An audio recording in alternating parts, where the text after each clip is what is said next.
Bienvenue à tous et à tous pour une nouvelle vidéo. Aujourd'hui, nous allons voir un luminaire. Alors, vous allez voir qu'on va en avoir énormément. Beaucoup. Mais, c'est des petites subtilités. C'est l'ancêtre de la Marbella 9. Et je pense que je ferai une vidéo dédiée sur la Marbella 9 et la HGS 201. Alors, vous savez quand même que la Philips HGS 201, il y a 3 tailles. C'est pas comme la Marbella 9, 10, 11. La HGS 201 se réfère simplement à la puissance. C'est-à-dire qu'on peut avoir la HGS comme ça, avec plein de versions différentes. Quand on verra un peu plus tard, dans les prochaines vidéos, la XGS 203, c'est référence à la Marbella. Là, c'est vraiment la fameuse génération des HGS des années 80. Et à l'époque, on ne s'embêtait pas, on avait toujours le même principe. C'était les HGS 201, 125-70 pour les petites puissances. Et après la deuxième puissance, les moyennes puissances et les fortes puissances, c'était pas 400, machin. Et là, c'est la petite version avec, bien sûr, une vasque en polycarbonate. Hein, c'est joli. Hein. Bref, c'est tout minuscule. Moi, au début, quand j'ai commencé, alors je vous garantis, no spoil, c'est capot en fibre de verre. Je suis en maillot. Je vais kiffer ma race. Hein. Là, regardez, une belle petite Marbella 9.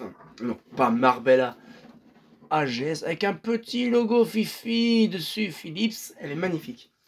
Alors, vous allez me dire, wow, c'est génial, bordel. C'est une Marbella 9. Non. Je vous ferai une vidéo bien dédiée là-dessus. Entre la Marbella 9 et la HGS 201. Vous allez voir, c'est quand même différent. Parce qu'il ne faut pas croire. La Marbella 9, c'est aussi une HGS 201. C'est simplement une transition entre les deux. Je vous montrerai à l'occasion dans un catalogue, on va dire, néerlandais. Vous comprendrez la différence. Et donc, on a cette petite beauté, donc une HGS 201 Mercure. Donc là, du coup, c'est une version HGS. HGS pour Mercure, SGS pour Sodium. Et après, on avait la XGS pour les fameuses SOX, qu'on verra dans la prochaine vidéo. Dans les prochaines vidéos.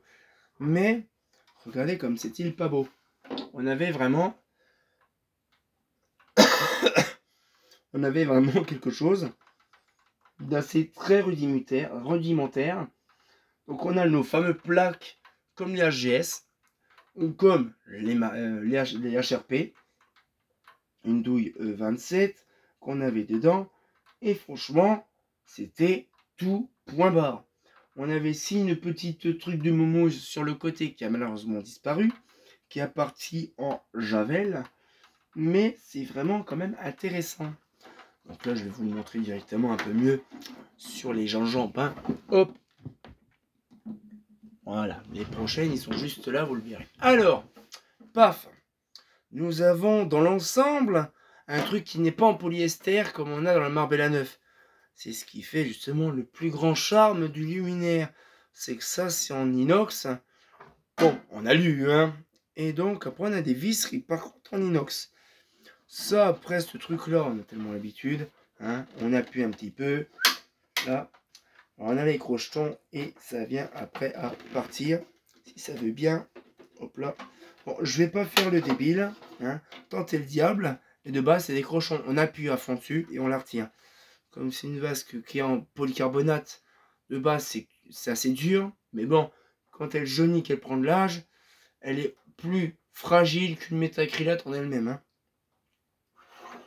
Nous avons une petite Mercure 125, donc une HQL. Des fameuses réflecteurs, des fameuses HRP. Bref, c'est vraiment le modèle iconique vraiment des années 80. Donc ça, c'est vraiment le truc purement néerlandais, purement voilà, purement typique néerlandais. Voilà, au frais de la saucisse. Mais là, par contre, vous allez me dire, mais Jackie, il faut bien l'ouvrir, l'appareillage, il est où? En fait, il est ici, au niveau du porte-appareillage. Ça paraît débile, mais oui, il est au niveau carrément de la bride de fixation. Ah là, c'est sûr qu'il prend l'air, hein, le truc. Hein. Il prend bien facilement l'air. Hein. Donc, je prends un petit tournevis. Yes. Et on va ouvrir le bousin. Donc, ça va. C'est de l'inox sur, on va dire, un système de plastique. Donc, franchement, les vis en alu comme ça, c'est impeccable. Ouf. Oh, qui est beau. Là, nous avons ceci. Là, nous avons, voilà. Donc là, ici, nous avons un fameux ballast. C'est un Philips. Par contre, il est perturbant. Parce que c'est un Philips bipuissance. C'est un bipuissance des années 70, 80 même. HPL 80, 125. Et c'est un bip... Non, c'est même pas un bipuissance, c'est un bitension. D'accord.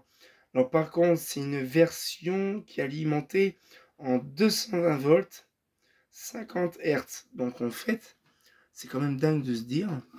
Mais dans ce truc-là, ici, nous avons, on va dire, le système qui a le fameux condo.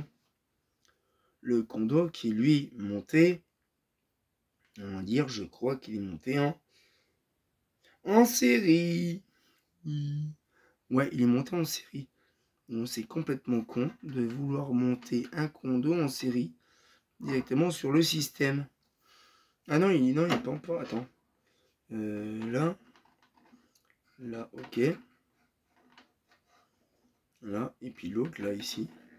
Ouais, c'est ça. Il est monté, on va dire, une espèce de série parallèle. Mais c'est vraiment un truc, mais qui est vachement bien fait. On a la petite plaquette ici qui permet de faire le support de soit en vertical, soit en horizontal, tout bonnement de celui qui voulait. Donc ça, c'est bien.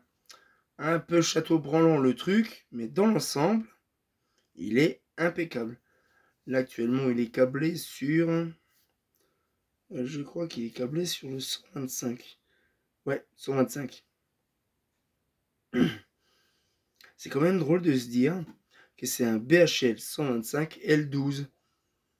Et c'est encore un autre ballast qu'on ne connaît pas spécialement.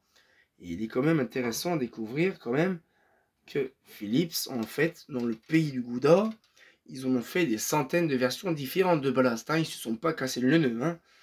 Mais regardez un petit peu comme c'est style papo. Un petit peu le machin. Là, je remets la petite vis. J'ai remarqué qu'il y a une vis qui a dégagé. Je regarde un petit peu ce que j'ai moi me proposer là-dedans. Je remettrai ça proprement. Hop là. Mais vous imaginez pas le truc. Alors bien sûr, vous allez me dire, oh, bah c'est rien, ça c'est un truc le plus iconique. Sachez quand même qu'une chose, de base aux Pays-Bas, il n'y a pas eu beaucoup, on va dire, de modèles qui sont vendus.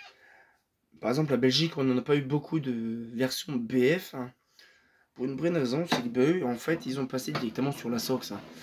La Belgique, elles se sont vraiment maniées d'un coup à voir directement la SOX. C'est pour ça qu'aux Pays-Bas, on en a retrouvé encore pas mal dans les années 80. Nous, en France, ça c'était logique, hein. Mais aux Pays-Bas, ceux-là ils viennent du Pays-Bas, de chez Aigne ou Tobias, bon, à mon avis, comme ça. Mais c'est des modèles qui sont assez connus là-bas aux Pays-Bas, dans le pays hollandais. Et en fait, on se retrouve que en Belgique, il n'y en a pas eu spécialement. En France, il y en a eu énormément.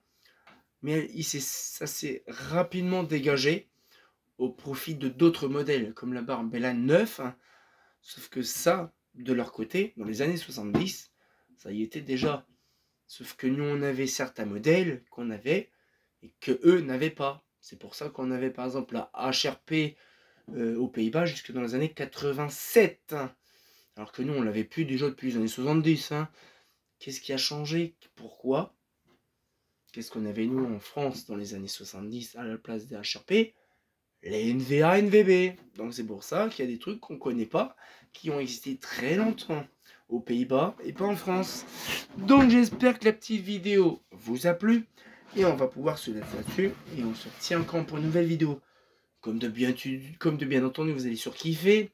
Alors là, pour mon cher demi, désolé, tu as une petite demi-mois avec justement que du Fifi, du AGS. Hein.